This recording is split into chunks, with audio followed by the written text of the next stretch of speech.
Assalamualaikum warahmatullahi wabarakatuh. Waalaikumsalam. Sebelumnya perkenalkan terlebih dahulu nama saya Musaidah, saya mahasiswa dari Sekolah Tinggi Negeri Selatan Kendal. Di sini saya akan menjelaskan sedikit tentang ISPA ya Bu. Nah, ISPA apa? Mungkin Ibu tahu nggak ISPA itu seperti apa Bu? Batuk. Oh, ya batuk pilek ya Bu. Ya. Nah, oke di sini infeksi saluran pernapasan atas atau ISPA adalah infeksi saluran pernapasan akut yang menyerang tenggorokan, hidung, dan paru-paru yang berlangsung kurang lebih 14 hari. Terus nih gambarannya seperti ini ya Bu. Di sini ini bagian rongga hidung, terus kemudian faring itu bagian tenggorokan. Nah, itu bagian laring, bagian paling bawah lagi. Kemudian penyebab ISPA ada dua, yaitu dapat disebabkan oleh bakteri dan virus. Nah, keseringan kebanyakan ISPA itu disebabkan oleh virus. Sumber penularan adalah penderita ISPA yang menyebarkan kuman ke udara pada saat batuk atau bersin dalam bentuk droplet. Droplet itu kita batuk terus muncrat kemana-mana, kayak misal butiran-butiran kecil lah itu, paham kan? Nah, makanya kalau batuk kan lebih baik ditutup, bukan tutup pakai tangan, diajarkan tetap pakai siku. Nah, tahu kan intinya, tahu kan? Terus kemudian cara penularannya ISPA dapat ditularkan melalui air ludah, bersin, udara, pernapasan itu sudah saya jelaskan, yang mengandung kuman yang terhirup oleh orang sehat ke saluran pernapasannya. Nah, ini tuh biasanya misal ada yang sakit terus kita padahal sehat-sehat aja, tapi kita nggak tahu sebenarnya itu tuh ya pengaruhnya besar bagi kita gitu. Jadi kita lebih berhati-hati. Dan untuk kuman itu virus atau bakteri yang menyebabkan ISPA mudah menular di rumah tangga mempunyai kurang ventilasi. Nah, di sini Ibu udah ada ventilasi ya Bu ya? Aman. Siap hari jendela selalu dibuka ya Bu? Oh iya. Jadi ventilasi selalu terbuka ya. Dan banyak asap rokok. Di sini ada yang merokok nggak? Oh tidak. Tidak, berarti baik ya Bu. Misal ada yang merokok, kalau bisa semaksimal mungkin merokok lebih baik di depan, di luar gitu ya, biar asap rokok tidak mengumpul dalam rumah. Atau kadang kan itu kan asap rokok mengandung racun. Nah, jangan sampai racun itu dipegang oleh anak kita sampai anak kita nanti kena imbasnya gitu ya. Terus, nah standar dan gejala ISPA. Nah, yang pertama itu badan pegal, kemudian batuk, terus sakit kepala, sakit tenggorokan. Nih biasanya sering terjadi sakit tenggorokan dulu pertama ya. Pasti kan saya pun sama, mesti sakit tenggorokan dulu kalau mau batuk atau pilek gitu pasti sakit tenggorokan. Terus beringus, demam ringan, tekanan di muka dan bersin. Terus gejala biasanya tampak setelah 1-3 hari setelah terpapar virus, ya kan?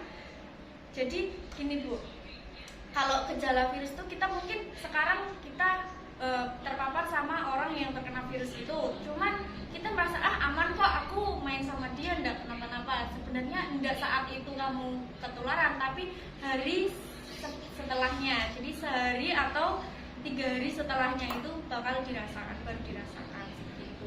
Kemudian untuk faktor-faktor yang menyebabkan kejadian ISPA, itu yang pertama usia atau umur biasanya di usia anak-anak kurang dari 5 tahun itu padahal itu masa-masa dia bermain, masa-masa asik-asiknya bermain, itu biasanya sering terjadi pada anak-anak seperti itu. Terus kemudian lansia juga. Nah, jenis kelamin dalam faktor biologi juga sering terjadi. Terus status gizinya itu penting. Mungkin di sini banyak anak yang nggak mau makan sayur, maunya enak terus maunya ayam terus kan, bahaya ya Bu ya. Nah, harus diperhatikan. Kalau bisa bagaimana kita mengusahakan anak itu makan sayur walaupun sedikit. Mungkin anak kita lihat sayur nggak mau makan. Nah, pinter-pinteran ibunya bikin dimana dikolaborasikan dengan makanan lain biar tetap makan sayur gitu. Terus status imunisasi enggak? Wes gede ora. Tapi selalu imunisasi pas masih kecil ya, selalu ya. Iya. Status pemberian ASI eksklusif. dikasih ASI enggak? Sampai 3 tahun. Sampai 3 tahun ya, itu sangat baik karena pada ISPA ini seorang anak yang tidak sama sekali dikasih ASI eksklusif itu resikonya lebih tinggi meninggal kalau kena ISPA. Tapi kalau anak yang minum ASI eksklusif itu ada kemungkinan bisa sembuh, pasti sembuh. Nah, jadi ASI eksklusif itu penting. Jangan sampai masih kecil dikasih susu formula. Terus kemudian untuk pencegahan ISPA, yang pertama itu menjaga keadaan gizi agar tetap baik. Tadi sudah saya jelaskan gizinya. Terus imunisasi juga, menjaga kebersihan perorangan dan lingkungan. Kebersihan perorangan dan lingkungan penting ini. Mungkin di sini tetap bersih ya Bu. Saya lihat juga tetap bersih, aman kok ya. Terus untuk mencegah anak berhubungan dengan penderita ISPA, mungkin ini sangat kayak jahat banget sih, nggak boleh main sana sini, enggak. Tapi sebenarnya kasih taunya gini, nah jangan main, semisal ibu siapa Mbak Sinta gitu, nah jangan main sama Mbak Sinta dulu ya, Mbak Sinta lagi sakit, nanti kalau Mbak Sinta sembuh baru bermain. Nggak mau kan nanti pas Mbak Sinta sembuh kamu yang sakit gitu. Makanya dikasih tahu pelan-pelan, jangan main sama Sinta gitu, enggak. Terus gini, prinsip perawatan ISPA, yang pertama meningkatkan istirahat minimal 8 jam per hari. Dilakukan enggak? Enggak, maksudnya tidur malam. Ya, pasti tidur dalam malam 8 jam. doang. Nah, itu penting. Jangan sampai cuma tidur 3 jam doang malam gitu. Enggak, malam pasti 8 jam gitu ya. Meningkatkan makanan bergizi, tapi sudah saya jelaskan untuk meningkatkan makanan bergizi tetap makan sayur dan buah ya. Bila demam beri kompres dan banyak minum. Nah, bila demam biasanya kompres air hangat atau air dingin? Air hangat. Air hangat. Berarti sudah paham ya, tahu ya kalau kompres harus menggunakan air hangat. Dan banyak minum air putih. Jangan sampai sama sekali nggak mau minum, malah beli es gitu ya. Oh, ini terus. Es nggak apa-apa, asal air putih gitu. Jangan kasih kayak pemanis gitu ya.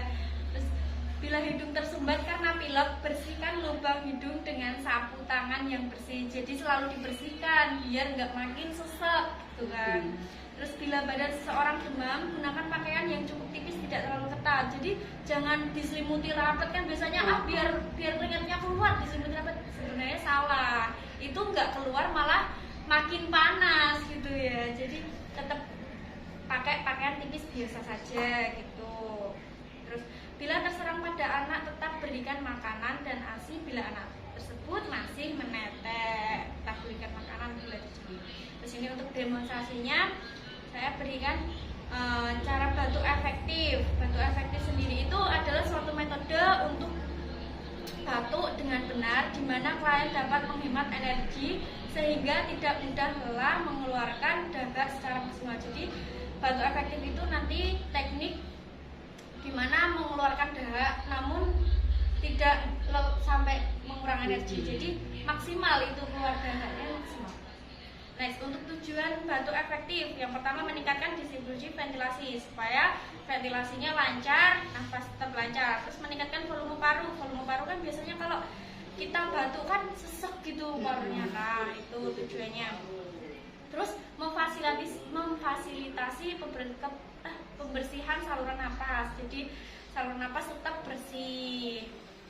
Manfaat batuk efektif sendiri, manfaat batuk efektif adalah untuk melonggarkan dan melegakan saluran pernapasan maupun mengatasi sesak napas akibat adanya lendir yang memenuhi saluran pernapasan. Jadi tetap plong gitu biar lega gitu. Kan biasanya kalau pilek kan tersumbat, pasti ngap gitu ya.